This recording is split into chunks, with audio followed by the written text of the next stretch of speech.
Complexes. याद रहे जो एस ब्लॉक और पी ब्लॉक एलिमेंट के कंपाउंड्स हैं वो ज्यादातर कलरलेस होते हैं।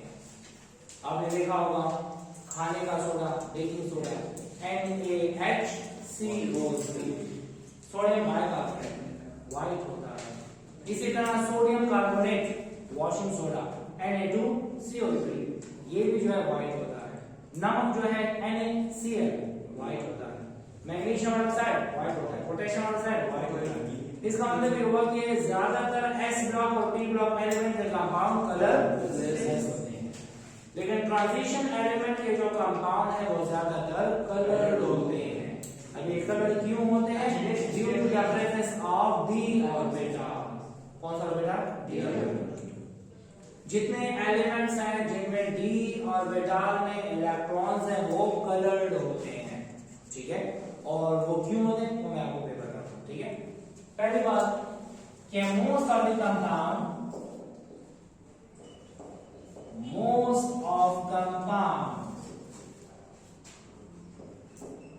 of S block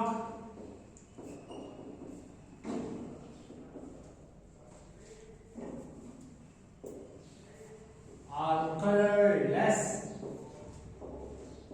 while most of compounds of transition element are colored in nature. Colored in nature. अक्सर एमसीक्यू में पूछा जाता है कौन से वाला आयन कलर्ड है, एक्वस सॉल्यूशन में या सॉलिड स्टेट में। तो आपने याद रखना है कि जब बी में 1 से लेके 9 तक इलेक्ट्रॉन है तो वो कंपाउंड होता है कलर्ड। और अगर डी में इलेक्ट्रॉन नहीं है या डी फुलफिल्ड है तो वो क्या होगा? कलरलेस होगा, कलरलेस। D1 से D9 अगर आपसे बोला जाए कौन से वाला कलर्ड है, जिंक +2, निकल +2, कॉपर +2, कौन से वाला कलर्ड है? तो पहले हम देख लेते हैं इलेक्ट्रॉनिक कन्फिगरेशन करते हैं। एटॉमिक नंबर है 30, क्या है? इलेक्ट्रॉनिक कन्फिगरेशन करेंगे तो आएगा आर्गन 4s2 3d10 +2 है ना। +2 में नो इलेक्ट्रॉन को ऊपर सो मूव देस s ना डी नो ऊपर। जब इलेक्ट्रॉन मैंने s से निकाल दिए तो d में कितने बचे? और जब d में बचेंगे 10 इलेक्ट्रॉन तो वो होगा कलरलेस। D10 होगा या D0 होगा तो कलरलेस होगा, और D1 से लेकर D9 होगा तो कलर्ड होगा। अब आते हैं निकल की तरफ। निकल +2, निकल का एटॉमिक नंबर क्या है? 28। इलेक्ट्रॉनिक कन्फिगरेशन क्या है? Argon 4s2 3d8। अच्छा, +2 का मतलब 2 गए कहां से? s से। तो s से गए 2 इलेक्ट्रॉन तो d में बचे कितने? 8। तो जब d में बचे 8 इलेक्ट्रॉन तो इसका कलर होता है, this is coloured in nature, ठीक है। d के 100 इलेक्ट्रॉन 8 ये 1 से लेकर 9 तक होगा तो क्या होगा? कलर्ड। और d0 है या d10 है तो कलरलेस होगा, ठीक है। अब एक और बात करते हैं, कॉपर +2 है। कॉपर का एटॉमिक नंबर 29 है। ये है आर्गन 4s2 नहीं 4s1 3d10। क्या ये कलर्ड है? इलेक्ट्रॉन तो निकालेंगे ना, कितने इलेक्ट्रॉन निकाले? 2। एक जाएगा s से और एक जाएगा d से, तो बचेगा 3d9। ये भी कलर्ड है, कलर्ड है, कलर्ड का। फिर अगर आपको कोई कहे स्कैंडियम +3 कलर्ड है या कलरलेस, चेक कर लेते हैं। एटॉमिक नंबर क्या है 21, ये है आर्गन 4s2 3 +3 का मतलब नॉर्मल इलेक्ट्रॉन निकालना होगा, 2 निकालने हैं S से और 1 निकालना है D से, तो बचा 3d0 और 3d0 क्या है कलरलेस। अब ये तो हमें पता लग गया कि D1 to D9 सिस्टम होगा तो कलर होगा, D0 होगा या D10 होगा कलरलेस होगा। अब एक्चुअली इसमें होता क्या है, जब ट्रांजिशन एलिमेंट ने बॉन्ड नहीं बनाया तो इसमें जो d ऑर्बिटल्स होते हैं वो डीजेनरेट होते हैं। क्या होते हैं? डीजेनरेट। ये है 1 2 3 4 5 के 5 ऑर्बिटल क्या है? Degenerate.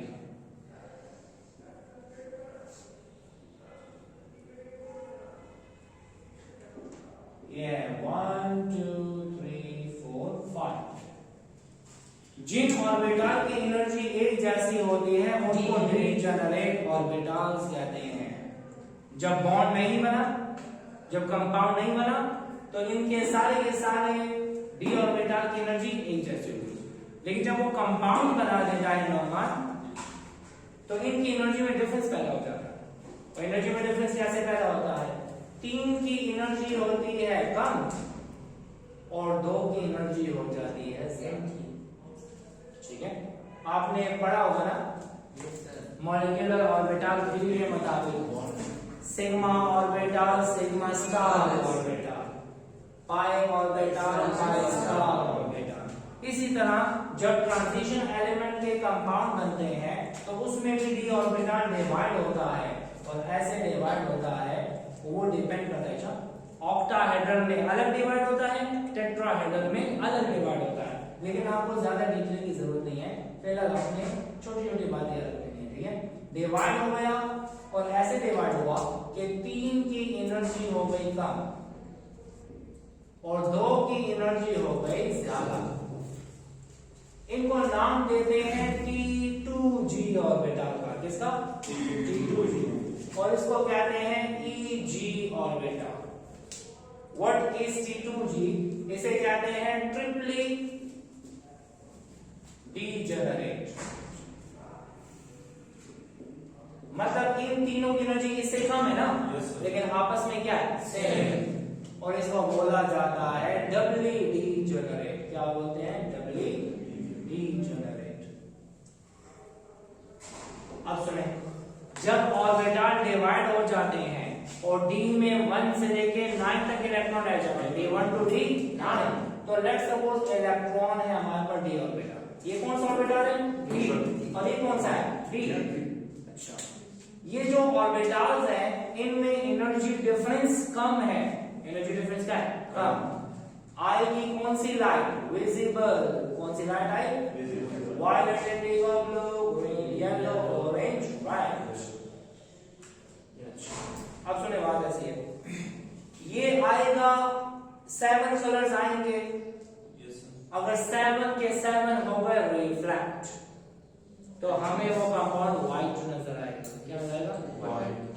When all the light reflect backs, तो इसका मतलब है कि व्हाइट हम होगा। और अगर सारे के सारे कलर एब्जॉर्ब हो गए तो ब्लैक होगा। ठीक है, या ऐसा होता है कि कुछ कलर एब्जॉर्ब हो जाता है और कुछ कलर निकल जाते हैं। ठीक है, लेट्स सपोज इसमें से एब्जॉर्ब हो गया, लेट्स सपोज इसमें एब्जॉर्ब हुआ ब्लू कलर। कौन सा कलर एब्जॉर्ब हुआ? ब्लू। तो इलेक्ट्रॉन यहां से जंप करेगा कहां? ऊपर। इसे बोलते हैं एक्साइटेशन। इसको बोलते हैं ट्रांजिशन। क्या बोलते हैं? ट्रांजिशन। इलेक्ट्रॉन कहां से कहां गया? T2G ऑर्बिटल से Eg। ये किसका ऑर्बिटल है? D का। ये किसका है? D का। इसे बोलते हैं D ट्रांजिशन। क्या बोलते हैं? D transition. अगर आपसे बोला जाए कि कोऑर्डिनेशन या ट्रांजिशन एलिमेंट के कंपाउंड कलर्ड है, क्यों कलर्ड है? क्योंकि इलेक्ट्रॉन जंप करता है कहां से कहां? D से D में। इसे बोलते हैं D to D transition. Exercise करो MCQ नंबर 10 है। Transition element show color due to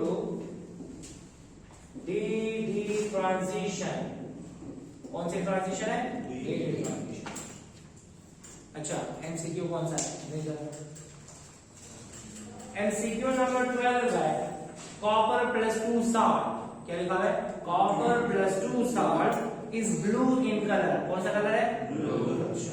due to transition of electron from D to D।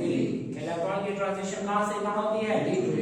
चाहे कोई भी ट्रांजिशन एलिमेंट का कंपाउंड हो तो वो सब के सब ऐसे ही D to D ट्रांजिशन करते हैं।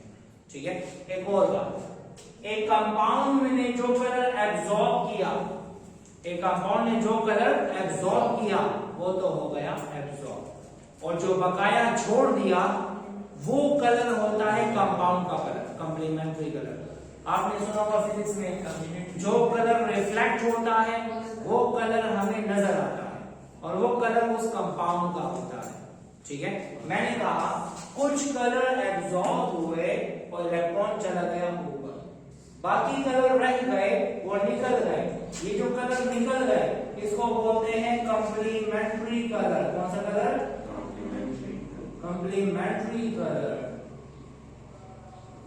या इसको बोलते हैं ट्रांसमिटेड कलर। कौन सा कलर है? Transmitted colour. अगर आपसे बोला जाए कि कोऑर्डिनेशन कंपाउंड का या ट्रांजिशन एलिमेंट के कंपाउंड का कलर कौन सा है? जो एब्जॉर्ब हुआ है वो है, ये जो निकल गया वो है, जो निकल गया वो वाला कलर कंपाउंड का कलर होता है। तो आपने कहना है कि the colour of the color of transition element is complementary to the absorbed color। जो कलर एब्जॉर्ब होता है उसकी बेस से हमें उस कंपाउंड का कलर नजर आता है। मुख्तलिफ थ्योरीज हैं कि कौन से कलर हमें नजर आएगा। फिलहाल मैं आपको एक सर्कल बना के बताता हूँ शॉर्टकट के लिए, जहां पर एक आपको एक्सेप्शन याद रखना होगा, बाकी सिंपल है। ठीक है, सुने देखिए। अच्छा, ये सर्कल बनाया, एक लाइन, दूसरी और ये है तीसरी। कितने कलर है टोटल? 7 में से पहला कलर लिख दें कौन सा? वायलेट। इंडिगो को छोड़ दें। इंडिगो के बाद क्या आता है? Blue, green, yellow, orange, red. ठीक है। अब सुने, अगर एक कंपाउंड एब्जॉर्ब करता है कौन सा कलर? येलो। अगर एक कंपाउंड एब्जॉर्ब करने कौन सा कलर? येलो। तो हमें उसका कंप्लीमेंट्री कलर कौन सा नजर आएगा? Violet. If a compound absorbs yellow color, the color of compound will be violet। Compound का कलर क्या होगा? violet। अगर एक कंपाउंड एब्जॉर्ब करता है ब्लू कलर तो उसका हमें कंपाउंड कलर कौन सा? ऑरेंज नजर आएगा। समझ आ गई? Yes sir. ये आपने याद रखना है। These are complementary color, और ये बिल्कुल ठीक लिखा हुआ है चैप्टर नंबर 24 में। चैप्टर 24 में टेबल है, उस टेबल में आप मैच करें, आपको पता लग जाएगा। देखिए यहां पे लिखा हुआ है colour of light absorb, page number 366।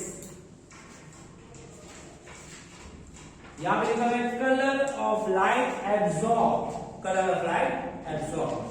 और दूसरी तरफ लिखा हुआ है कलर ऑफ कॉम्प्लेक्स या कॉम्प्लीमेंट्री कलर। क्या लिखा हुआ है? कॉम्प्लीमेंट्री।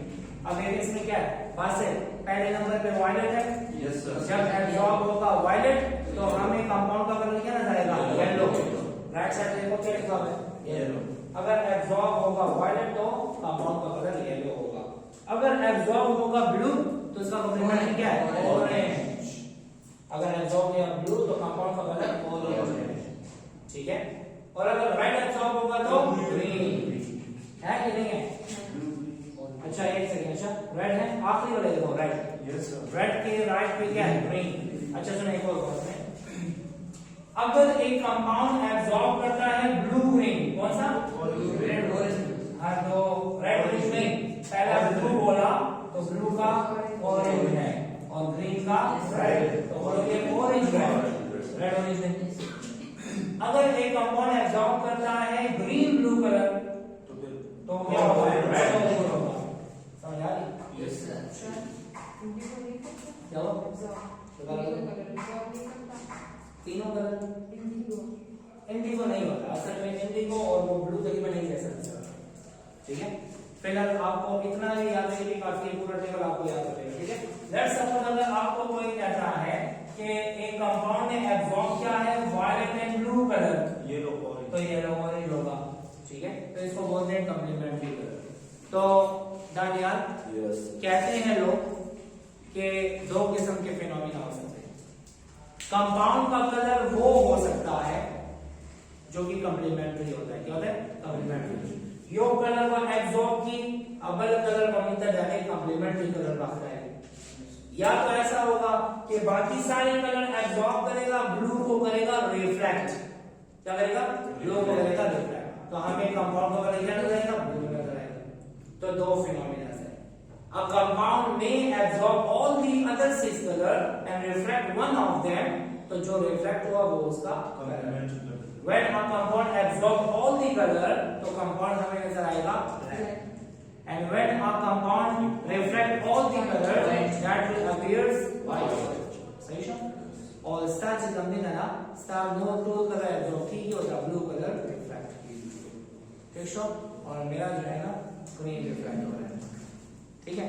तो अब हम यहाँ पे क्या लेते हैं, we have two phenomena,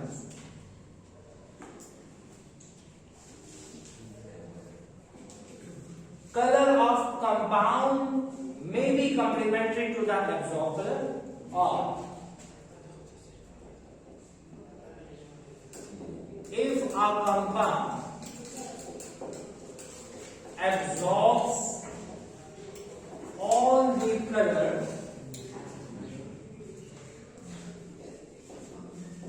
it appears black, and if reflect all the colors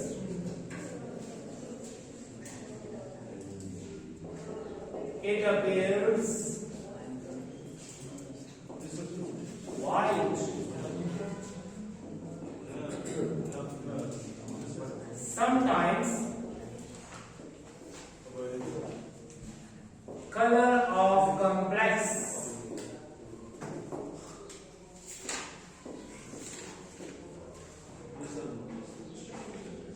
is reflected one.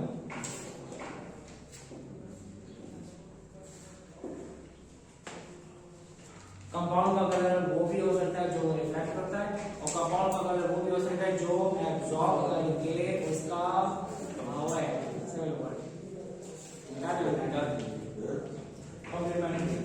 या पैसिव एब्जॉर्प्शन एमिशन का या होगा आपका शारीरिक कलर, बाकी नो कलर एब्जॉर्ब की, यो कलर रिफ्लेक्ट की, बाकी 5 कलर या 6 कलर एब्जॉर्ब करे और एक कलर को रिफ्लेक्ट, या एक एब्जॉर्ब कर उसका कंप्लीमेंट्री रिफ्लेक्ट कर दे, ठीक है। तो वो हमारे पास होगा colour of compound.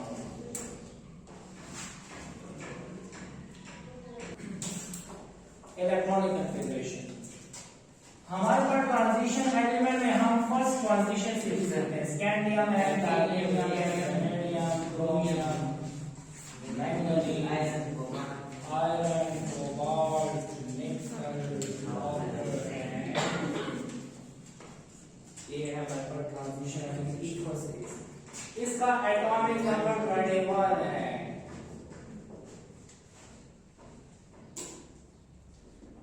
one s2, 2s2, 2p6, 3s2, 3p6, 4s2, 3d1। अब 1s2, 2s2, 2p6, 3s2, 3p6 ये 18 है ना, हम ये बार बार रिपीट नहीं करते, इसकी जगह पे लिख देते और 1 का एटॉमिक नंबर क्या है 18 है। अच्छा ये 4s2 है ना, 3d1 था तो ये 3d2 हो जाएगा। Vanadium atomic number 23, argon 4s2 3d3, chromium 24 Daniel भाई ओके ना, आर्गन 4s2 3d4 गलत है। ये हमारे पास एक्सेप्शन आता है क्रोमियम में और कॉपर में, क्रोमियम और कॉपर में एक्सेप्शन आता है। क्या आता है? द s number electron देखो राशि the half filled sheet, the sheet half filled and full filled orbital are more stable than partially filled orbital. Now the s number u electron large sheet देखो आप the sheet 4s1 और 3d4 ये है electronic configuration, ठीक है।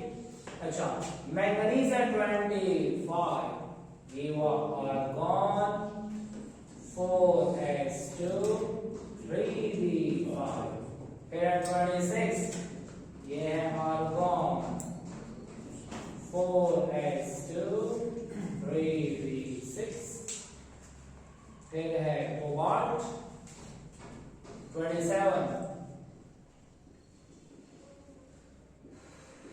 Argon 4s2 3d7, निकल 28 argon 4s2 3d8, और फिर है कॉपर आर्गन 4s1 3d10, और zinc argon 4s2 3d10. Now this is the electronic configuration of first transition series. ये फर्स्ट ट्रांजिशन सीरीज की क्या है इलेक्ट्रॉनिक कंफिगरेशन। इसका मतलब left to right outer motion same है लेकिन डी में इलेक्ट्रॉन की तादाद ज्यादा होती है, ठीक है। इसके बाद आते हैं अगली बात की तरफ जिसको हम बाइंडिंग एनर्जी कहते हैं। बाइंडिंग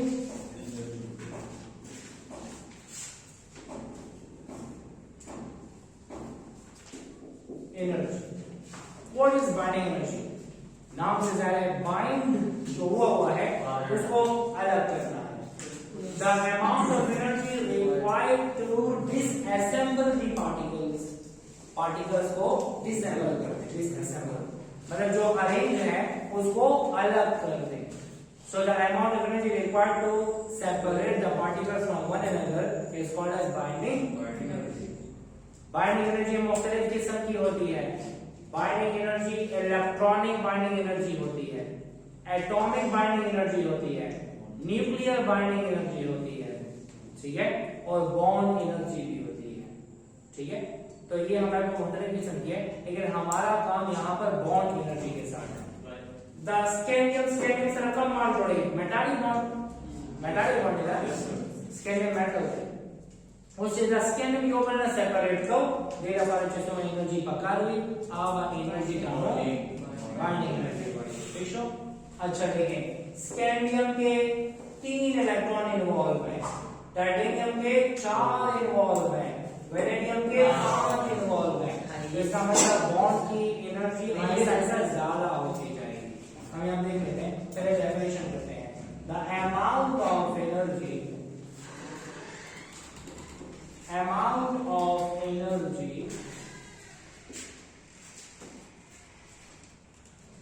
required to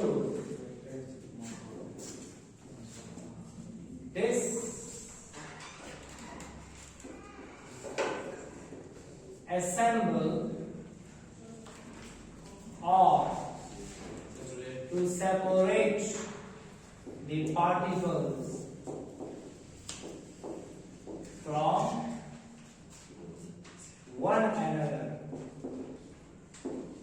ठीक है। या हम ऐसे कह सकते हैं with the amount of energy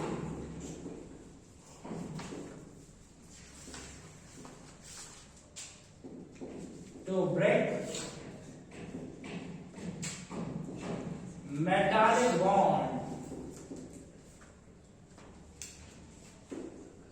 between transition metals. చికమ్ ట్రాన్సిషన్ మెటల్స్ దానియర్ చికమ్ మెటల్స్ అపోలో के बॉन्डेड दी आगामी सेपरेट पूरा वाडू नदे बारे जसो एनर्जी पकारी की आता बाइंडिंग एनर्जी होय उस बाइंडिंग एनर्जी पर से डिपेंड करी चिकल अब लेफ्ट टू राइट बाजू द नंबर ऑफ इलेक्ट्रॉन्स में इन्वॉल्व दी 3 इलेक्ट्रॉन दो इलेक्ट्रॉन द s और यो electron the d bond formation के साथ एक्सप्रेशन टाइटेनियम में 4 इन्वॉल्वमेंट तो बॉन्ड की स्ट्रेंथ यहां पे ज्यादा बॉन्ड को तोड़ना मुश्किल इसी वजह से लेफ्ट टू राइट मतलब स्कैंडियम से आते हैं जिंक की तरफ तो पहले बाइंडिंग एनर्जी होती है ज्यादा और फिर होती है कम क्यों नॉर्मल वजह क्या है वजह ये है कि 1 2 3 4 5 ऑर्बिटल्स हैं स्कैंडियम में डी में कितने इलेक्ट्रॉन 1 तो वो हाफ होगा टाइटेनियम में कितने 2 वैनेडियम में कितने 3 क्रोमियम में कितने 5 और मैंगनीज में कितने 5 अच्छा तब वो होगा ना एस के यो इलेक्ट्रॉन में सबसे ज्यादा अनपेयर्ड इलेक्ट्रॉन किस केस में है क्रोमियम में इसका मतलब ये हुआ कि जब लेफ्ट टू राइट जाते हैं नंबर ऑफ अनपेयर्ड इलेक्ट्रॉन ज्यादा होगा चिकल अनपेयर्ड इलेक्ट्रॉन ज्यादा ही नो आगे बॉन्ड फॉर्मेशन के वहां का हिस्सा नहीं ये बॉन्ड फॉर्मेशन के हिस्सा वाली नो बॉन्ड पर नो स्ट्रांग शीट सही शो अब जब मैंगनीज की तरफ आए तो ये हो गया पेयर यस सर पेयर हो गया फिर आयरन में आए तो दूसरा भी हो गया पेयर यस और फिर कोबाल्ट में आए ये भी हो गया पेयर और फिर निकल में आए तो ये भी हो गया पेयर इसका मतलब ये हुआ शिकला में लेफ्ट टू राइट बाजू पहला अनपेयर्ड इलेक्ट्रॉन ज्यादा की और अनपेयर्ड इलेक्ट्रॉन कम होगी जब अनपेयर्ड इलेक्ट्रॉन ज्यादा होंगे तो बाइंडिंग एनर्जी ज्यादा होगी और जब अनपेयर्ड इलेक्ट्रॉन कम होंगे तो बाइंडिंग एनर्जी कम हो जाएगी तो आपने एक ट्रेंड याद रखना है कि left to right left to right binding energy of transition element first increases up to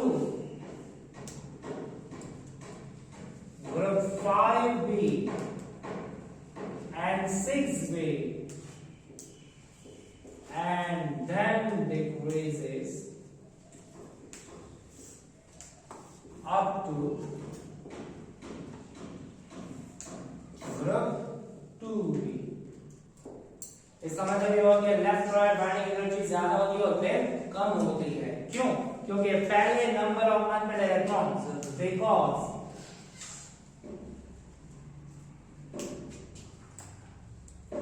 number of unpaired electrons first increases and then decreases unpaired electron पहले होते हैं ज्यादा और फिर होते हैं कम अब सबसे ज्यादा बाइंडिंग एनर्जी होनी चाहिए किसकी क्रोमियम की लेकिन यहाँ पे एक एक्सेप्शन याद रखें वैनेडियम जो है सबसे ज्यादा बाइंडिंग एनर्जी किसकी है वैनेडियम की ये एक्सेप्शनल केस है यहाँ पर जो लैटिस हमारे पास जो होता है ना इसमें अरेंजमेंट होती है आपको पता होना चाहिए बॉन्ड की स्ट्रेंथ दो चीजों पे डिपेंड करती है एक number of electron in bond formation और दूसरी अरेंजमेंट पे वैनेडियम में जो एटम है उनकी अरेंजमेंट बहुत ज्यादा कॉम्पैक्ट है आपने पढ़ा होगा फर्स्ट ईयर में simple cubic body centred face centred तीन किस्म के होते हैं फेस सेंटर्ड क्यूबिक ज्यादा कॉम्पैक्टली ऑर्गेनाइज होता है तो ये वहां पे पार्टिकल्स एक दूसरे के बहुत करीब यहाँ पे सिर्फ इतना याद रखें, अगर आपसे पूछा जाए बाइंडिंग एनर्जी सबसे मैक्सिमम किसकी है फर्स्ट सीरीज में, vanadium highest binding energy in first transition series is of vanadium. Cobalt maximum याद होगा ना, हाईएस्ट अगर ग्राफ को बोले ना वेनेडियम तो टॉप आ जाता है, कोबाल्ट का वेनेडियम ना कम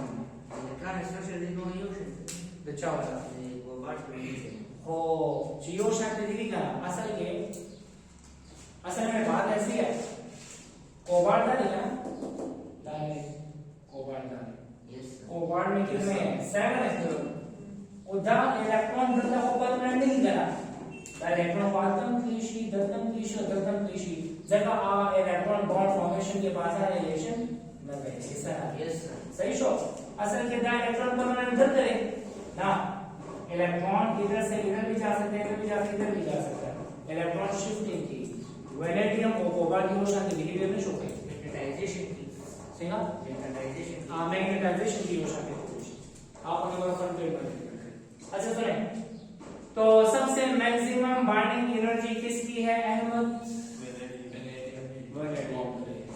फर्स्ट पार्टीशन सीरीज सही है जाने और बाइंडिंग एनर्जी किसे कहते हैं, ये वो एनर्जी है जो हमें चाहिए होती है ताकि हम मेटल्स को सेपरेट कर सके, इसको बाइंडिंग एनर्जी कहते हैं। ठीक है, अगली प्रॉपर्टी है variable oxidation states, variable oxidation state दानिया वेरिएबल ऑक्सीडेशन स्टेट तो भाई हाँ वेरिएबल बोला दूसरा मैंगनीज यो एलिमेंट है, एक एलिमेंट है, कभी वो शो करता है +2, कभी वो शो करता है +3, कभी करता है +4, कभी करता है +6 और कभी +7। एलिमेंट एक है लेकिन ऑक्सीडेशन स्टेट वेरी करती है, मुख्तलिफ है, वेरिएबल है। अब इसकी वजह क्या है, इसकी वजह ये है कि आउटर मोस्ट शेल कौन सा है 4, तो सिर्फ s के इलेक्ट्रॉन को बॉन्ड फॉर्मेशन में हिस्सा लेना चाहिए, लेकिन s के इलेक्ट्रॉन के साथ साथ d के इलेक्ट्रॉन भी बॉन्ड फॉर्मेशन में हिस्सा लेते हैं। तो जब d के इलेक्ट्रॉन भी हिस्सा लेंगे तो क्या होगा, मैंगनीज की तरफ आते हैं, ठीक है, द s दो इलेक्ट्रॉन हिस्सा वाली तो +2 हुई समझ +2 और द s दो भी और द d दो तो क्या होगा +3, s के दो d के दो +4, s के दो d के 3 कम होते हैं वैसे, इस वजह से मैंने प्लस कार्ड नहीं लिखा हुआ, s के दो d के 4 +6, s के दो d के 5 कितने +7, तो वजह क्या होगी इसकी d orbital.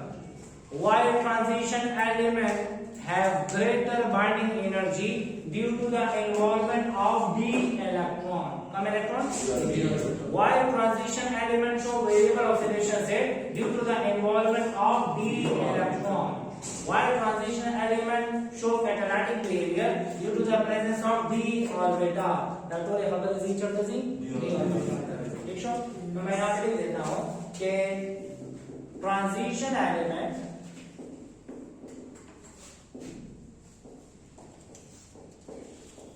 shows variable oxidation states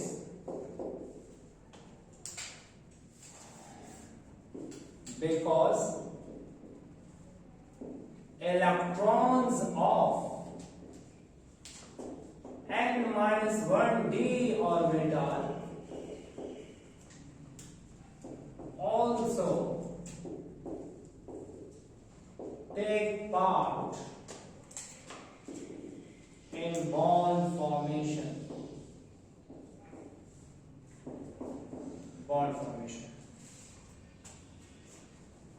s के इलेक्ट्रॉन के साथ साथ बॉन्ड फॉर्मेशन में d के इलेक्ट्रॉन भी हिस्सा लेते हैं, स्कैंडियम छेड़े मैक्सिमम सोमा ऑक्सीडेशन से चोकोनिशी +3 और delta maximum +4 और delta maximum +5 delta maximum +6 और delta maximum +7 मतलब स्कैंडियम ना मैंगनीज तत्वों रो ऑक्सीडेशन से जाती है, लेकिन फिर मैंगनीज से आगे जाते हैं तो ऑक्सीडेशन स्टेट फिर कम होती है। क्यों यहाँ पे ज्यादा हो रहा है? क्योंकि नंबर ऑफ अनपेड इलेक्ट्रॉन ज्यादा हो रहे हैं और फिर यहाँ से आगे जाते हैं तो नंबर ऑफ अनपेड इलेक्ट्रॉन कम होते जाते हैं, तो oxidation state first increases and then decreases. ठीक है, अगर हम कहते हैं कि लेफ्ट टू राइट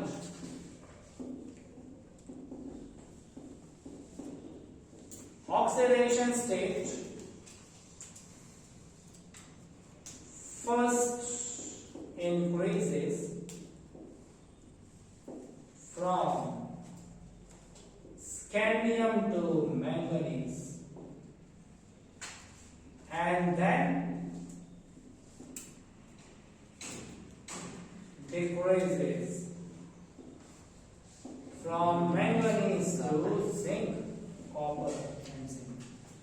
ठीक है, याद रहे स्कैंडियम शो करता है +3, टाइटेनियम शो करता है +3 और +4 और वेनेडियम शो करता है +2 +3 +4 +5, फिर क्रोमियम शो करता है +2 +3 और +6, फिर मैंगनीज शो करता है +2 +3 +4 +5 नहीं +6 और +7। ठीक है, आयरन शो करता है +2 +3 और समटाइम +6 शो करता है, समटाइम +6, फिर कोबाल्ट +2 करता है और +3 करता है, निकल +2 करता है और कॉपर +1 और +2 करता है और जिंक +2 करता है। कोबाल्ट में +5 कुछ हो गया तो मोस्ट स्टेबल ऑक्सीडेशन स्टेट का होगा ना। Most of the higher element have oxidation state Shokonishi, but we have to discuss on the stable oxidation state। उस कोबाल्ट चलेगा ना क्रोमियम, क्रोमियम +2 गई +3 की और +6 चलेगा ग्रे स्टेबल ऑक्सीडेशन स्टेट, +4 भी अनस्टेबल है, +5 भी अनस्टेबल है। अच्छा, तो कहने का मकसद ये कि पहले स्कैंडियम से मैंगनीज तक ज्यादा हो रही है और फिर मैंगनीज से जिंक पे कम हो रही है। क्या वजह है? पहले अनपेड इलेक्ट्रॉन ज्यादा और फिर अनपेड इलेक्ट्रॉन कम। हम इसे कोई इंफॉर्मेशन ले सकते हैं डालिया, स्टार्ट में +3 ज्यादा कॉमन है और आखिर में +2 ज्यादा कॉमन है, तो हम दो चीजें करते हैं। The common oxidation states are +2 and +3। Start में +3 ज्यादा कॉमन है और आखिर में +2 ज्यादा कॉमन है। ठीक है, स्टे करो।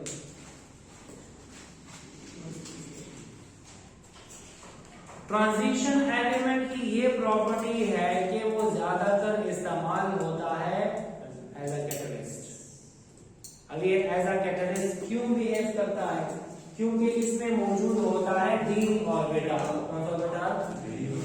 और d ऑर्बिटल की मौजूदगी की वजह से वो बना सकता है इंटरमीडिएट कंपाउंड, जिसको इंटरस्टिशियल कंपाउंड कहते हैं। सुनिए अच्छा, आपने सुना होगा हैबर्स प्रोसेस। हैबर्स प्रोसेस में क्या होता है? हम लेते हैं आयरन एज अ कैटलिस्ट, और ये है N2, ये है H2 और ये है आयरन। हैबर्स प्रोसेस में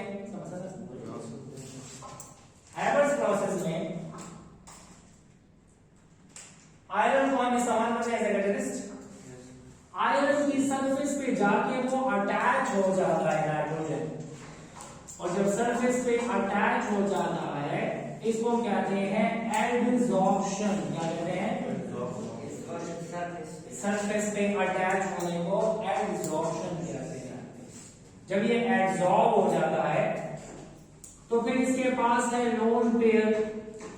वो लोन पेयर लेता है कौन? आयरन। और जब आयरन लेता है लोन पेयर तो क्या हो जाएगा, इसके दरमियान का बॉन्ड क्या हो जाएगा, टूट जाएगा। क्या होगा, टूट जाएगा। अब असल प्रोडक्ट हमारा क्या बनना चाहिए, NH3 क्या बनना चाहिए, NH3। लेकिन दरमियान में आयरन के साथ कौन अटैच हो गया, नाइट्रोजन। इसको बोलते हैं इंटरस्टिशियल कंपाउंड। क्या कहते हैं, इंटरस्टिशियल कंपाउंड। तो ट्रांजिशन एलिमेंट जो है वो एज अ कैटलिस्ट इस वजह से बिहेव करते हैं हासिम कि ट्रांजिशन एलिमेंट के दरमियान ये खाली खाली जगह होती हैं। इन खाली जगहों को बोला जाता है इंटरस्टिसेस। इंटरस्टिसेस कहते हैं। और ये जो मॉलिक्यूल है वो उन जगहों पे जाके एडजस्ट हो जाते हैं, तो ऐसे कंपाउंड को कहते हैं इंटरस्टिशियल कंपाउंड। और जब इंटरस्टिशियल कंपाउंड बन जाते हैं तो इनके दरमियान के बॉन्ड्स टूट जाते हैं।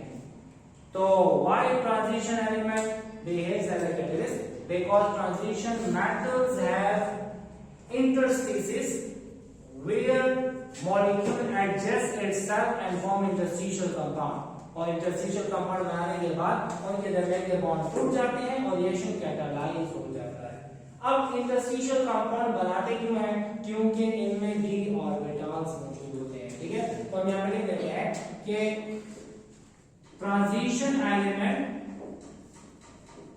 Behaves as catalyst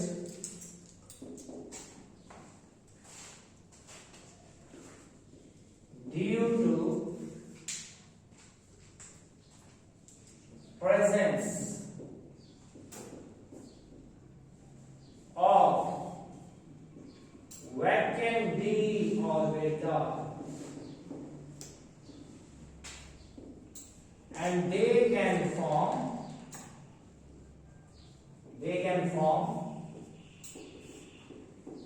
interstitial compounds.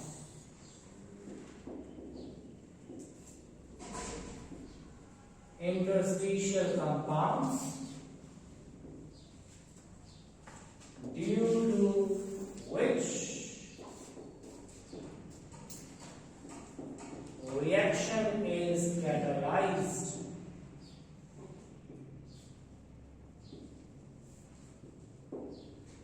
अच्छा, तो पहली बात यह है कि transition element as a catalyst क्यों बिहेव करते हैं, क्योंकि इनमें वैकेंट डी ऑर्बिटल। दूसरा, ये क्या बना सकते हैं, इंटरस्टिशियल कंपाउंड बना सकते हैं। अभी तक हमने जितने ऑर्गेनिक केमिस्ट्री में रिएक्शन पढ़े हैं ज्यादातर इस्तेमाल किए गए हैं कैटलिस्ट। कौन से, ट्रांजिशन एलिमेंट। पहला process Haber's process. Haber's process क्या है, हैबर्स प्रोसेस ऐसा प्रोसेस है जिसमें हम कमर्शियली अमोनिया बनाते हैं। आसिफ क्या बनाते हैं, ammonia. N2 plus 3H2 is converted into 2NH3। यहाँ पे हम इस्तेमाल करते हैं आयरन एज अ कैटलिस्ट। ठीक है, फिर हमारे पास कांटेक्ट प्रोसेस। कांटेक्ट प्रोसेस जो है ना सल्फ्यूरिक एसिड बनाने का कमर्शियल मेथड है। ठीक है, इसमें कौन सा रिएक्शन देखते हैं हम, 2SO2 plus O2 is converted into 2SO3। यहाँ पे इस्तेमाल किया जाता है vanadium pentoxide. Vanadium is a transition element. इसी तरह हाइड्रोजिनेशन में हाइड्रोजिनेशन इन एल्कीन्स एल्काइंस क्या होता है, निकल platinum palladium CH2 double bond CH2 plus H2। यहां पर लेते हैं निकल प्लेटिनम एंड पैलेडियम और इससे बनता है क्या, ईथेन। ठीक है, और फिर हमने पढ़ा पॉलीमराइजेशन। पॉलीमराइजेशन इन एल्कीन। हाँ, तो हम यहाँ पे कैसा बात करते हैं, पॉलीथीन बनाते हैं। ये है n number of mole of CH2 double bond CH2 is converted into polythene, यहाँ पे इस्तेमाल किया जाता है टाइटेनियम टेट्राक्लोराइड TiCl4, ठीक है। इसके अलावा हमारे पास और कौन सा रिएक्शन है? अल्डिहाइड और कीटोन वाले को zinc zinc ammonium, ozone Clemmensen reduction,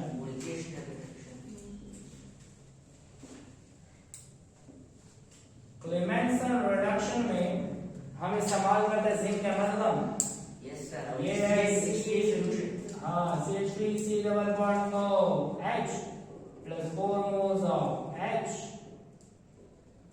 in the presence of zinc amalgam in concentrated HCl, yes sir, और इसे बनता है alkane yes sir, plus H2O, ठीक है। ये वो ट्रांजिशन एलिमेंट का इस्तेमाल और मुख्तलिफ जगहों पे इस्तेमाल करते हैं। हाँ, एक और बात, oxidation of oxidation of alkane, oxidation of alkane, when methane is treated with oxygen in the presence of copper at 300 degrees centigrade, we get methanol. तो कॉपर का इस्तेमाल करते हैं ऐसा कैटालिस्ट। तो जितने भी रिएक्शन है तकरीबन सारे के सारे कैटालाइज होते हैं by the help of transition element, because they have vacant d orbital and they can form interstitial compound। क्या होता है? SN थायराइड और S4Cl, आगे की नहीं समझ, आगे की नहीं। अच्छा, इसके बाद का बिहेवियर है मैग्नेटिक बिहेवियर। कौन सा है?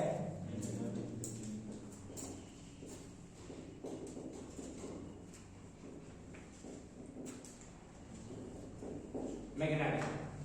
ज्यादातर ट्रांजिशन एलिमेंट के कंपाउंड पैरामैग्नेटिक होते हैं। पैरामैग्नेटिक का मतलब when a compound is introduced in external magnetic field it get attracted. इस अट्रैक्ट होने वाले बिहेवियर को क्या बोलते हैं? Paramagnetic behaviour. और पैरामैग्नेटिक बिहेवियर होता है due to the presence of free या अनपेयर्ड इलेक्ट्रॉन।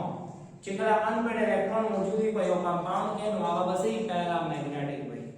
और जब अनपेयर्ड इलेक्ट्रॉन की तादाद ज्यादा हो जाती है तो पैरामैग्नेटिक इलेक्ट्रॉन ज्यादा हो जाता है, और हाईली पैरामैग्नेटिक इलेक्ट्रॉन को हम फेरोमैग्नेटिक इलेक्ट्रॉन कहते हैं, ठीक है। तो हम यहां पे लिख लेते हैं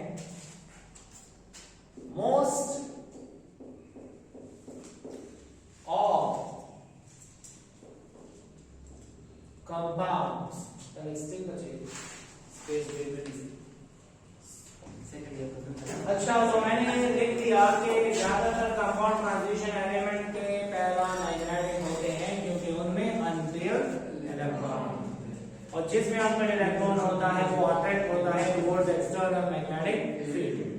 अब नंबर ऑफ अनपेयर्ड इलेक्ट्रॉन ज्यादा होंगे, पैरामैग्नेटिक कलेक्टर ज्यादा होगा। अब पैरामैग्नेटिक कलेक्टर मालूम करने के लिए एक फार्मूला है जिसको हम कहते हैं बोहर मैग्नेटॉन, और बोहर मैग्नेटॉन के फार्मूला में क्या है? n multiply by n plus 1 का स्क्वायर रूट। इससे जो वैल्यू आएगी, जितनी ज्यादा वैल्यू आएगी उतना ज्यादा मैग्नेटिक करेक्टर होगा। What is n? n is a number of unpaired electron. क्या है?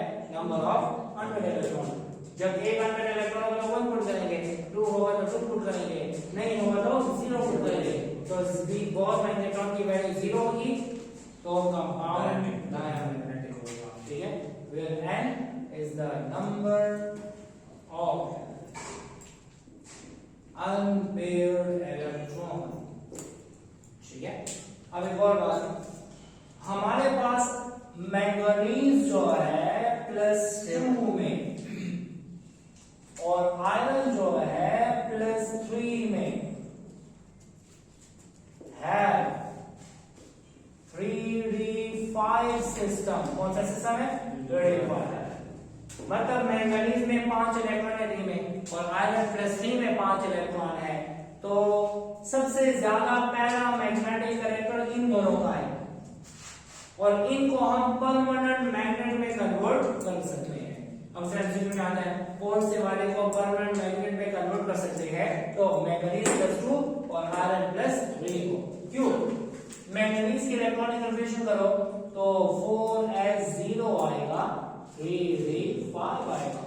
यहां पर भी 4s0 आएगा, 3d5 आएगा। हमने इलेक्ट्रॉन लिया 5 और 5 के 5 इलेक्ट्रॉन अनपेयर्ड है, और जब 5 के 5 अनपेयर्ड है तो नंबर ऑफ अनपेयर्ड इलेक्ट्रॉन ज्यादा होंगे तो पैरामैग्नेटिक इलेक्ट्रॉन और वो एलिमेंट्स परमानेंट मैग्नेट में कन्वर्ट कर सकते हैं। आपने देखा होगा जब हम वो जो लोहे के पीसेस होते हैं उसको मैग्नेट के साथ रख देते हैं तो उस लोहे की पीसेस में भी मैग्नेटिक इलेक्ट्रॉन आ जाता है, आता है ना, वो आपस में भी अटैच होते रहते हैं तो वो मैग्नेटाइज होते रहते हैं। और कोई चीज परमानेंट मैग्नेट में तब कन्वर्ट होगी जब उसमें डी में इलेक्ट्रॉन ज्यादा होंगे। और कौन कौन से कन्वर्ट होते हैं? आयरन प्लस और magnesium plus 2 and can be converted into permanent magnet।